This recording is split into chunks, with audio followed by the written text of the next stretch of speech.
and it's I hope you enjoyed it because it's right back to work for you, right? I mean, you don't get a whole lot of time off. You got a busy schedule. You got a busy roster.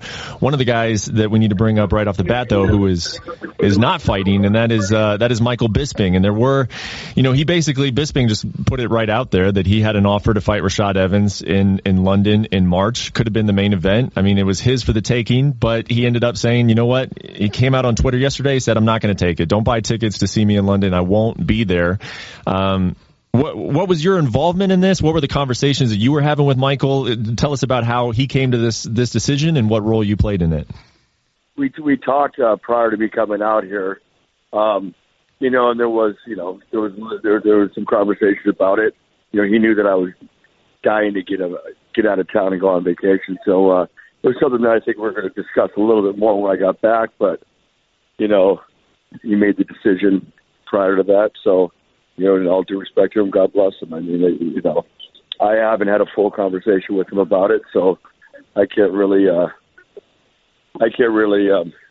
heard he tweeted it out before there was even a definite decision, I think, on it as well. So, there's really not much involvement. I mean, there's involvement with our conversations. Always involvement with our conversation. But Michael Bisping's always going to, make the final decision himself whether he's going to fight or not fight. So what are your thoughts now, knowing that he has decided not to fight in March in London? How do you feel about that? I'm completely content with it. Mike has had a tremendous career. In my opinion, he's had a Hall of Fame career. And for me, Mike, we've had a conversation. Michael doesn't need to fight ever again. He's proved his point. He's got to the top of the mountain. And it's been involved in, some high pay-per-view fights and some high-profile main event fights. And he's done it all in the sport. He really has. I would like to see him, just be content and happy, with the next chapter of his life. What is his reaction when you have those conversations and you do tell him, like, hey man, you don't have to fight anymore? I mean, I can't think of a good reason to. What is his reaction to it? Of course, but the thing is, it's always going to be kind of, for at least the next couple of years, is always going to kind of be lingering in the back of his mind to do it because it's something he's been doing for his whole life. It's his identity. It's what he's, it's what he's done year round for the last whatever amount of years. So, but we have conversations about it. The thing is it's a tough conversation for me even to have it sometimes too, because I know even. The last couple of camps, he's gone leaps and bounds, and I know he's fallen short his last couple fights, but all his motor skills are there. Everything's firing. He's still got a lot of ability, and a lot of skills. But it's more to get out of this sport and this game, as clean as you can. We all have had some injuries. Mike's had some injuries. It'd be nice to go off and live a little healthier life, not worry about permanent injuries for the rest of our lives. I want to ask you a question that we probably could spend the next 30 minutes talking about, but I want to at least see if you can try to boil it down to somewhat of a concise answer. Again, it's kind of a complicated question to ask you, but you've been through, you've sort of been with three individuals that come to my mind in terms of how their career was winding down. Should they hang them up? Should they keep going? Those three individuals would be BJ Penn, Tito Ortiz, and now Michael Bisping. Can you even begin to compare and contrast how those three different guys approached the end of their career? I mean, how similar is it? How different is it? Can you just give us some insight into those guys? Well, unfortunately, I was in the peak of their careers. When I was Tito, I was with Tito. We took Tito out of the grave here. He hadn't won a fight in quite some time when we started working together. BJ Penn, I went through his lightweight career and winning the lightweight title, and the lightweight title, and being recognized as one of the best lightweights of all time. Then Michael, had an up and down career. I was with him for a lot of his UFC up and down fights there, and we went on a nice run and won a world title. Now, after you win those world titles, you got to look at Tito. Tito, for example, fought his last fight 1 year ago. He's 41, 42. He's a 42-year-old man. The saying is every dog's got a day, but, these guys, in every great fighter has one great fight left in him as well. So, these guys have Hall of Fame careers. Both, all the guys we named, I believe Michael Bisping is a future Hall of Famer. I was there when Tito got inducted to the Hall of Fame. I was there when BJ got inducted to the Hall of Fame.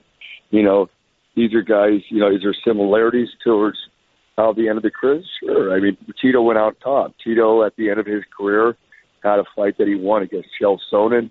He was able to walk on the pasture and feel good about it. Do you think I don't think these guys really second guess their decisions whether they should have took some of these fights. Yeah, and the last question I'll ask about this particular topic is, I know that you're a guy, you've told me this in the past, that I stay in my lane. I'm here to coach my guys. I'm not here to necessarily, book their fights or talk about, when and where they need to be fighting. I'm their coach, and so I coach them. Do you feel like, do you try to give your fighters advice on when to hang it up, or do you really truly think that that's such an individual decision that almost no one should even offer their opinion on something like that?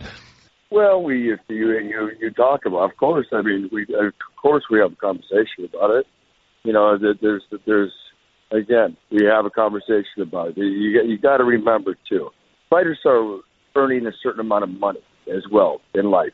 And they got families, and they grow accustomed to a certain lifestyle, and their kids grow accustomed to a certain lifestyle. Their wives grow accustomed to a certain lifestyle. And there's nowhere other place these men can make money, at this point of the career. I'm not saying that they can't make any money. You got to understand what I'm saying. That kind of money in one shot at one time, yeah. All these questions really blend together. They really have all the same answer. We'll transition real quickly to two last names before I let you go. I know you got a flight to catch back to the States, but I want to find out, is Chris Cyborg fighting Amanda Nunes? It seems like that fight is the fight that sort of everybody wants, depending on when it is and where it is. What is your understanding of if we're going to see that fight? As far as Chris Cyborg, yeah, I mean, for me, I hope I don't care who it is. I want it to happen sooner than later. That's my, and that don't feel bad. I'll talk with a little ego on this. I want her to be active. I mean, here's a girl that's in the prime of her life. She's in the peak of her career. She's really at the age, her experience doing those 5 rounds with Holly Holmes was a great experience for her. I know she's learned a lot from that fight, and I would like to see her get in there and capitalize off that momentum from that fight. Capitalize, because I still think she's improving. I still think she's getting better. But inactivity is what becomes a problem, because, if you got girls like Amanda and random and girls that, been 5 rounds and they could fight a little bit, we want to be sharp when we go in there. Fortunately, you got Amanda hasn't fought forever. None of these girls fight. I mean, I guess it's to the lack of competition, but as far as being active, it's not it's a rarity, so, I would like to see her just get in there as soon as possible. That's up to the managers and the promoters and all the businessmen of the sport. But for me, I'd love to see her fight Amanda. I'd love to see her fight anybody. The sooner the better. Yeah. I think I speak for a lot of people who would agree with you. Chris has had sort of an up and down career in terms of activity. It'd be great to see that get on the active side in 2018. Okay, last guy I'll ask you about. He's one of your new ones, Rafael dos Anjos. Is he going to get that title shot against T. Woodley? And what are his advantages in that fight if he does get it? When you got the big boss say that that's the fight that's going to be next, and you got to be pretty confident that fight's going to happen. I hope it does. I'm excited about that fight. I mean, RDA, obviously you watched that Robbie Lawler fight. He's a hungry man, and it's always a pleasure to work with a guy that's, wants it more than everybody else in the room. And that's where I see, skill-wise, there's a lot of,